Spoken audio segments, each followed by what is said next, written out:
Actually కొంచెం big budget films, పెద్ద films అన్నీ కొంచెం ఈ మధ్య పోస్ట్పోన్ అవుతున్నాయి. రిలీజ్ డేట్ అనౌన్స్ చేస్తున్నారు, తర్వాత మారుతున్నాయి. స్పిరిట్కి వచ్చేసరికి మీరు మార్చ్ చేశారు. సో యాజ్ ఆఫ్ నో ఆ డేటే ఉంటుంది. ఉంటుంది. So any no changes sir? ఏది ఇట్లా అవుతున్నారు అందరు? ఉంటుంది డ్యూడ్, అంటే మేము అందుకే వేసుకున్నాం కదా ఉత్తరేసింది. నీ డౌట్ ఏంటి అసలు? అంటే కొన్ని పోస్ట్పోన్మెంట్లు అవుతున్నాయి కదా చాలా big films. So as of now ఎలా ఉంది షెడ్యూల్ అని? ఎప్పుడు బాగానే ఉంది. అంటే నేను మస్తు 50 days చేసినాము, ఇంకో 65 days ఉంది. Will be done. టైంకి వస్తాం. All the very best for you. Thanks అండి, thank you. Sandeep, same continuation to the same thing.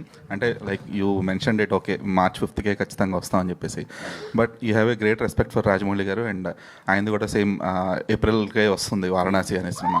So రెండు కూడా almost 1000 crore compatible films. So ఆ ఫిలిం ఇంకా పెద్దదండి. అదే, సో ఆ 1 month గ్యాప్ అనేది సరిపోతుంది అనుకుంటున్నారా? ఆ టికెటింగ్ విండో కానీ, లేదంటే ఆ బిజినెస్ పాకెట్కి కానీ? సరిపోతుంది. 37 days ఉంది కదా, 32 days సరిపోతుంది అనుకుంటున్నా. ఎందుకంటే అది బిగ్ పాకెట్ ఫిలిమ్స్ కదా, సో దానికి ఉన్న రీచ్ జరుగుతాం అయితే మరి మీకు అది రాలేదు అప్పటి నుంచి. ఏం కాదు, సరిపోతుంది. సందీప్, ఇది అంటే యూబైఏతో భద్రకాళి పిక్చర్ స్ట్రీక్ అనేది బ్రేక్ చేస్తున్నారు కదా, రన్ టైంతో కూడా అదే బ్రేక్ ఏం చేస్తేలే, ఫస్ట్ టైం వస్తుంది అంటున్నా. స్పిరిట్కి వస్తుంది.